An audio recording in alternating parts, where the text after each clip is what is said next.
Hare Krishna, Radhe Radhe. Welcome to my channel. तो जी आज की वीडियो में मैं आपको कार्तिक मास के व्रत नियम, कार्तिक मास के महत्व, कार्तिक मास का स्नान, दीप दान और किस जगह में आपको दीप दान करना है और तुलसी माता की पूजा कैसे करनी है, सूर्य को अर्घ्य कैसे देना है, ठंडे पानी से नहाना है या नहीं नहाना है, वो मैं ये सब आपको इस वीडियो में बताऊँगी। अगर आप मेरे चैनल पे नए हैं और आपने अभी तक मुझे सब्सक्राइब नहीं करा है तो मेरे चैनल को सब्सक्राइब कर दीजिए और वीडियो पसंद आई तो लाइक भी कर दीजिए। तो जी चलिए हम वीडियो स्टार्ट करते हैं। कार्तिक मास का महत्व बहुत ही बड़ा महत्व माना जाता है। इस एक महीने में आप जितनी भी पूजा, तप, दान आदि करते हो, दीपदान आदि करते हो, उसका महत्व बहुत ही बड़ा होता है। उसको आपका फल दुगना मिलता है। तो कार्तिक मास शुरू हो रहा है 10 अक्टूबर से। सर्दी पूर्णिमा से ही लोग स्नान करना शुरू कर देते हैं और समाप्त होगा कार्तिक पूर्णिमा में 8 नवंबर को। 8 नवंबर में जो कार्तिक पूर्णिमा आती है उसमें इसका उद्यापन किया जाता है।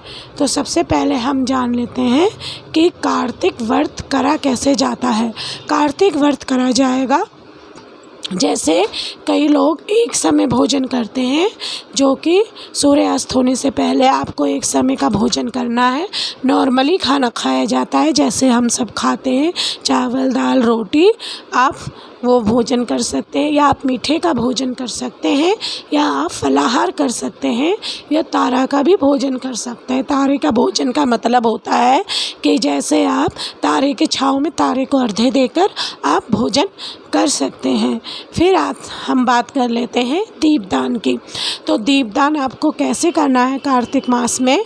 कार्तिक मास में आपको दीपदान मंदिर में करना है। जैसे मंदिर में दीपदान करना है, अपने घर के मंदिर में दिया जला दीजिए या आप तुलसी के पेड़ में जला दीजिए, अपने घर के छत पे जला दीजिए या आप मंदिर में जाकर दीपदान कराइए। दीपदान का मतलब होता है दिया जलाना।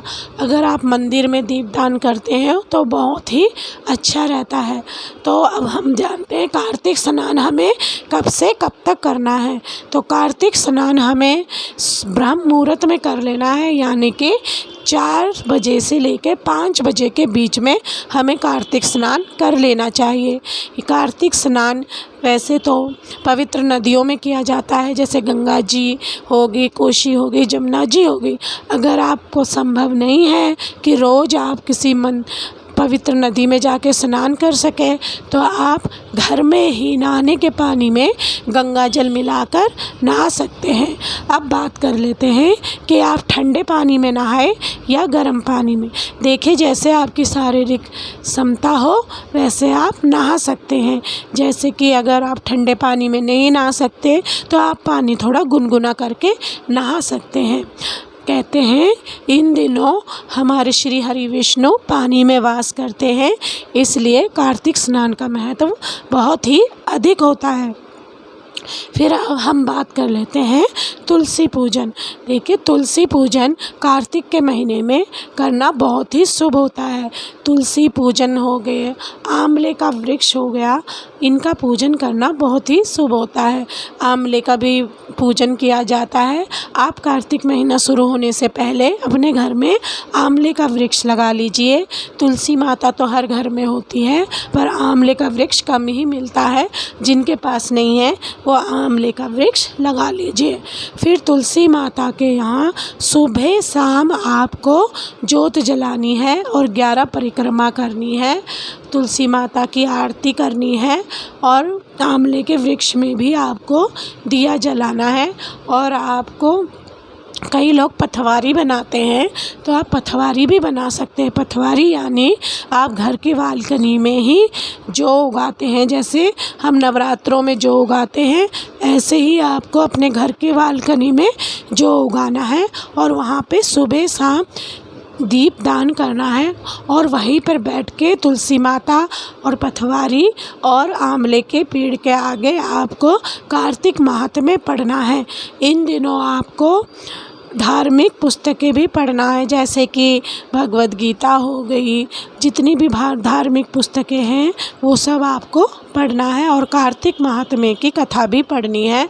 और अब हम बात कर लेते हैं कि आपको व्रत कैसे करना है और कब खोलना है, व्रत का उद्यापन कैसे करना है।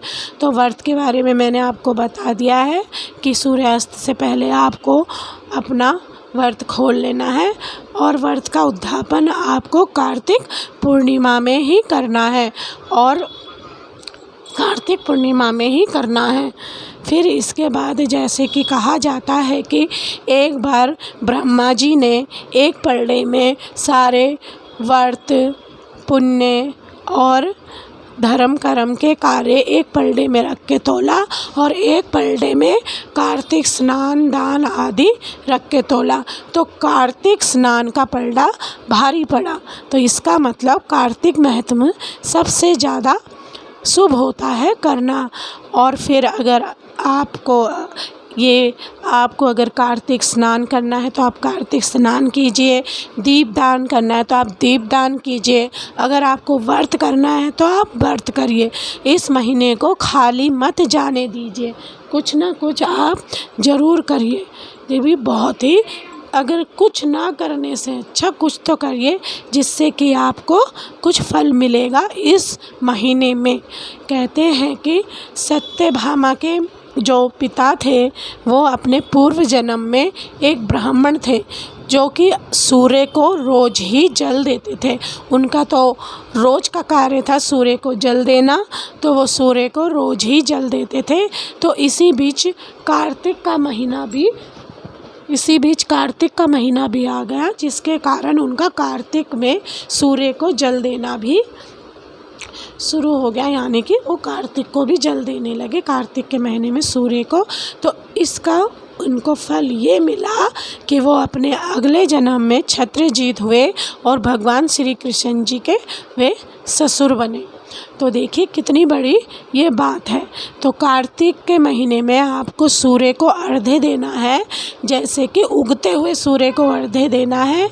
तो जो बहुत ही अच्छा रहता है, सूर्य को अर्घ्य देने के लिए आपको जल में थोड़ा सा दूध, उसमें थोड़ा सा कलावा यानी कि थोड़ी सी रोली, यानी कि जल जो होता है वो लाल होना चाहिए और थोड़ा सा उसमें गुड़ या मीठा आप कुछ डालकर सूर्य को अर्घ्य दीजिए। तो इस तरीके से कार्तिक मास का महत्व बहुत ही बड़ा होता है। तो आप इस मास को खाली मत जाने दीजिए, आप कार्तिक स्नान कीजिए। कार्तिक मास में दान करने का भी बहुत महत्व होता है। तो कार्तिक मास में आप दान करिए, वस्त्र का दान करिए, अन्न का दान करिए, बहुत ही शुभ फलदायक होता है। और हमारे श्री हरि विष्णु जी भी बहुत ही प्रसन्न होते हैं। तो इस तरीके से जिनके घर में लड्डू गोपाल है वो लड्डू गोपाल की भी रोज़ ही चरणामृत से उन्हें स्नान कराए और उनके आगे दीप करें, दान वगैरह करिए। दीप दान आप रोज़ मंदिर में जाके करिए, मंदिर और सब पीपल के पेड़ में आप दीपदान जरूर करिए। पीपल के पेड़ में हमारी श्री लक्ष्मी जी और विष्णु नारायण का भी वास होता है। तो पीपल के पेड़ में भी दीपदान करना बहुत ही शुभ फलदायक होता है। तो भगवान श्री कृष्ण जी ने एक दिन कुबेर से कहा, जो कार्तिक मास के दिन मेरे अपने घर में मेरे कार्तिक मास का पूजन आदि दीप दान आदि करेगा, तुम उसके घर में से कभी रुष्ट मत होना।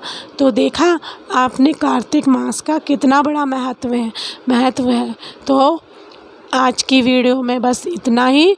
मेरा थोड़ा सा आज गला ख़राब हो रहा है तो आपको ठीक से आवाज़ नहीं आ रही होगी। अगर आपको मेरा वीडियो पसंद आए तो लाइक करिए, सब्सक्राइब करिए। हरे कृष्णा, राधे राधे।